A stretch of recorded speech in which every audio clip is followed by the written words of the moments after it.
Apa yang juga kurang best adalah final battle dia tau. Security has the name, the tech games to aim. From movie reviews to DIY, he's always on the chain. Unboxing gadgets, fixing up the place. A digital guru with a funny face. He dives into the silver screen. A cinematic journey, a vivid scene. Assalamualaikum, hai. Hari ni aku pergi tengok filem Mikael Pemburu Dua Alam. Filem ni sebenarnya mungkin kalau kau tengok aku punya video ni hari ni kot aku akan publish ataupun hari yang sepatutnya cerita ni ditayangkan secara official lah. Hari Khamis 2 hari bulan April, tapi aku tengok hari Rabu, so ada early screening. Cerita ni diarahkan oleh Zahir Omar. Lepas tu yang dilakonkan oleh Remy Ishak. Wow, dia punya hero bagi aku hero yang sangat best ataupun sangat Melayu dan macho. Aku suka Remy Ishak menjadi hero, lagi-lagi cerita action. Lepas tu ada juga Norin Iman, ada Fabian Loh. Fabian Loh ni yang cerita ni sangat annoying bagi aku kan. Watak dia memang mungkin disengajakan. Lepas tu ada juga Alicia Amin, ada Ahirudin, apa nama dia, Ahiri tu ada. Lepas tu ada Megat Syarizal, ada siapa lagi, Amir Nafis, ada Anas Rizwan. Lepas tu ada lagi lah beberapa pelakon lain yang aku tak berapa familiar. Okay, cerita ni sebenarnya genre dia action of course. Lepas tu dia pun genre komedi tau. Aku pun macam tak sangka mula-mula, tapi bila aku tengok dekat IMDb punya, dia genre komedi. Tapi dalam cerita ni dia punya komedi tak adalah macam terlalu banyak, tapi ada lah. Nanti aku urai aku ceritalah apa yang best, apa yang tak. Salah satunya mengenai komedi dia lah. Lepas tu genre dia juga genre seram ataupun horror, dark horror macam tu kan. Cerita ni pasal apa? Cerita ni pasal Mikael, seorang pemburu dunia ataupun alam gaib kan. Dia dia sebenarnya polis, tapi dia macam ada special force dia untuk memburu ataupun menangkap makhluk-makhluk gaib, jin macam tu lah, hantu apa bagai kan. So dia ada misi ataupun dia ada satu macam adalah benda berlaku kat sebuah kampung. Lepas tu dia kena siasat apa bagai, macam-macam lah benda yang berlaku. Kau kena tengok lah. Aku malas nak cerita sangat dia punya sinopsis dia. Aku mula dengan apa yang tak berapa nak best untuk cerita ni bagi aku. First thing first, dia a bit cliche lah. Dia lagi-lagi macam mana penjahat tu ataupun dia punya dalang dan cerita ni, dia agak klise lah. Dia punya apa yang berlaku tentang penjahat ataupun jin tu pun sendiri, macam mana dia nak keluar ataupun dia nak macam mana orang cakap, dia nak keluar lah daripada dunia gaib tu ataupun dunia alam gaib tu. Agak klise. Ada banyak cerita dari luar negara yang lebih kurang, terutamanya Hollywood lah.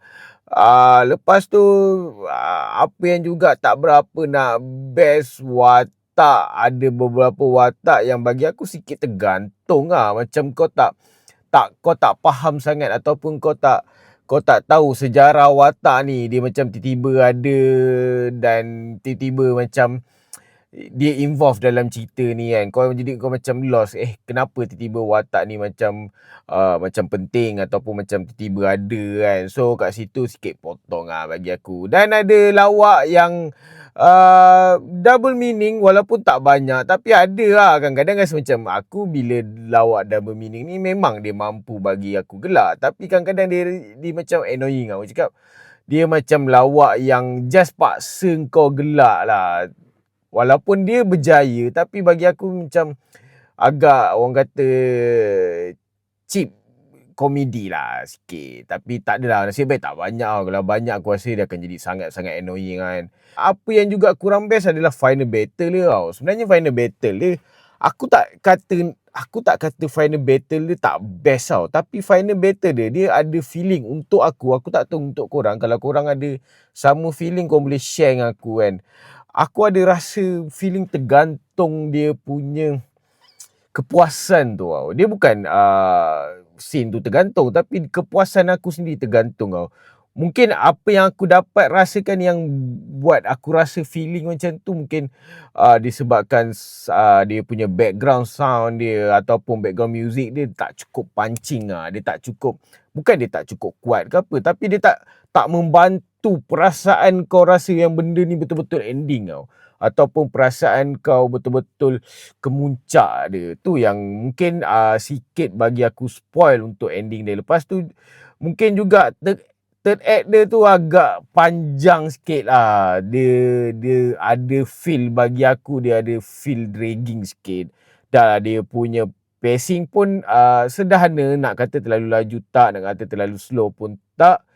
So mungkin pacing tu pun buatkan aku rasa sikit perasaan dragging tu ada untuk final battle. Tapi sebenarnya overall final battle dia tu bukanlah tak best macam aku cakap tadi awal-awal. Dia bukan tak best. Dia punya action pun, dia punya perlawanan battle terakhir dia tu pun sangat, bagi aku, battle yang best, yang puas hati lah. Dia tak ada feeling tergantung apa sangat, and walaupun ada beberapa perkara yang dia bukan tergantung, dia bagi hint kat kau yang akan ada sambungan lah cerita ni, dan ujung-ujung pun memang kau tahu, kau dah boleh agak lah cerita ni akan ada sambungan. So apa yang best, first thing first, aku sangat suka konsep filem ni Aku rasa Malaysia sangat jarang filem-filem yang macam ni filem-filem orang kata luar negara dah ada beberapa kan. Yang paling aku boleh ingat yang Keanu Reeves berlakon tu, cerita apa aku tak ingat lah, nanti aku insert je lah kan tajuk dia. Dia banyak lagi kan daripada luar negara, tapi kat Malaysia aku rasa sangat kurang konsep macam ni. Dia punya konsep cerita agak macam superhero sikit. Dia gabungan antara orang kata alam gaib dengan alam nyata, pemburuan macam tu kan. Tu bagi aku quite nice Tapi janganlah banyak sangat. Kalau ada pengarah dah dengar konsep ni agak best dan menarik, janganlah terlampau banyak kan. Benda cerita macam ni dia akan jadi boring lah pula kan.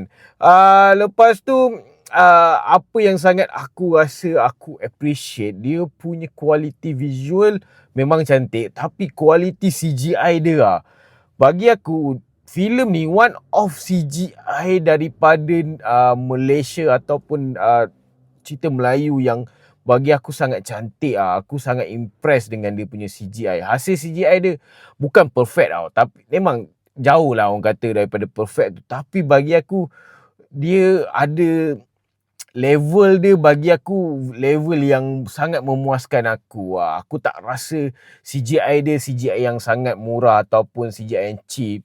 Aku rasa dia saing-saing boleh lah bersaing dengan negara-negara macam daripada Indonesia apa semua kan, daripada Thailand. CGI dia memang aku rasa aku sangat-sangat salute Lepas tu action dia, cerita ni action dia back to back daripada awal sampai akhir. Dia tak bagi kau rasa bosan tu. Aku sangat-sangat impress dengan skrip dia, dengan jalan cerita dia. Action dia dah kata genre action, dia bagi kau tak bosan tu kan. Perasaan bosan tak ada untuk cerita ni. Dan komedi dia walaupun macam aku cakap ada double meaning, tapi lain-lain sebenarnya komedi dia okay, best. Kau boleh gelak lah kan. Aku sangat suka juga. Lepas tu ada beberapa dialog yang bagi aku walaupun kedengaran macam pelik aku tak tahu kenapa ada certain dialog tu macam kedengaran pelik, tapi dialog tu yang membuatkan aku rasa macam nak tergelak. Aku tak tahu feeling tu mungkin aku seorang je kot, orang lain aku tak tahu kan, boleh rasa ke tak apa yang aku rasa.